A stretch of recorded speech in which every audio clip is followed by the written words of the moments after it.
تو غالباً مجھے یہ لگا کہ یہ چالاکیاں ہماری بیوروکریسی کیسے کرتی ہے کہ میاں نواز شریف صاحب کو ظاہر ایک پرائم منسٹر کو ایک چھوٹی سی کارپوریشن ایک آرگنائزیشن کی جنرل مینیجر کے بارے میں کیسے یہ ہر ایک جگہ کا وہ پتہ کیسے رکھ سکتا ہے کہ جی کس کو نکال دیا کس کو رکھ لیا. انہوں نے ایک دفعہ آرڈر کر دیا, بلکہ چاغی آڈیٹوریم میں جا کر انہوں نے کہا تھا کہ یہ یوسف بیگ مرزا جو ان کے ہمزلف کا بھائی تھا, اس کا میرٹ نہیں تھا, اس کو خود میاں نواز شریف صاحب لے کر آئے تھے, مگر وہ رشتہ داروں کو سپورٹ کرنے کے معاملے میں بہت زیادہ شہرت رکھتے تھے نواز شریف صاحب. تو انہوں نے سعید مہدی سے کہا کہ یہ بتائیے کہ یہ کیا ہو رہا ہے. چاغی آڈیٹوریم میں جا کر انہوں نے کہا, جب پی ٹی وی ورلڈ انہوں نے کھانے پینے کا ایک نیا دھندا یوسف بیگ مرزا نے شروع کیا تھا, تو انہوں نے جا کر وہاں کہا کہ کیمرہ مینس کو مخاطب کر کے کہا کہ آپ کوئی بیہودہ سین دیکھیں, کوئی ایسے بیہودہ کپڑے دیکھیں خواتین کے, یہ ڈومیسٹک میڈیا ہے, تو آپ مت کریں, اس کو شوٹ مت کریں, مجھے کمپلین لکھ کر بھیجیں, آپ کی نوکری نہیں جائے گی, آپ مجھے انفارم کروائیے کہیں سے بھی. تو یہاں پر مجھے تو اپنی خبر میں سونا ہے, جو ان کی اچھی بات تھی, جو انہوں نے نیکی کی, وہ ہمارے سامنے ہے. لیکن پھر کیا ہوا, سعید مہدی کو ہتھکڑی لگی اور ان کے پیچکس جو ہے نا وہ ڈھیلے ہوئے سکندر سلطان صاحب کے. یہ ڈپٹی کمشنر اسلام آباد تھے, ساری زمینیں بیچ دی تھی انہوں نے.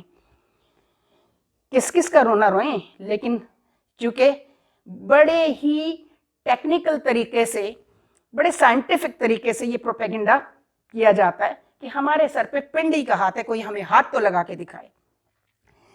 تو جناب پنڈی والوں, آج نوبت اس ملک میں یہاں پہنچ گئی ہے کہ آپ کا نام لے کر, آپ کی سرپرستی کا نام لے کر اس ملک میں ہر قسم کا کھلواڑ ہوتا رہا ہے. لیکن اب بات یہاں پہنچ گئی کہ اتنی جرأت جاوید اختر کی کہ ہمارے ملک میں آ کر اور ہمارے خلاف بات کریں.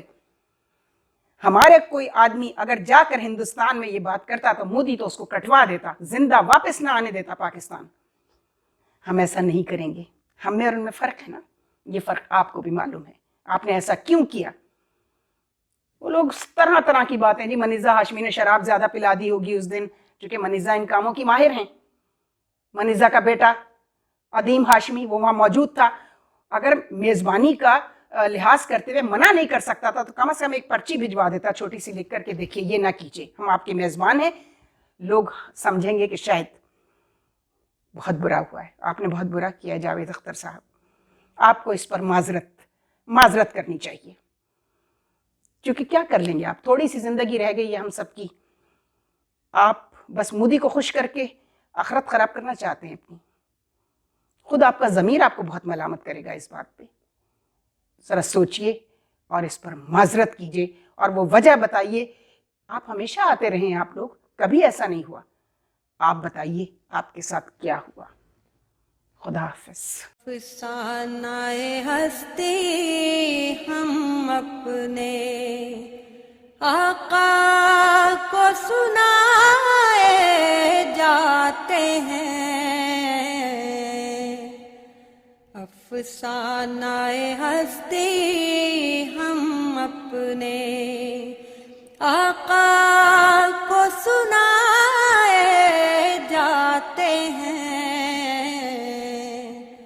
امید لگائے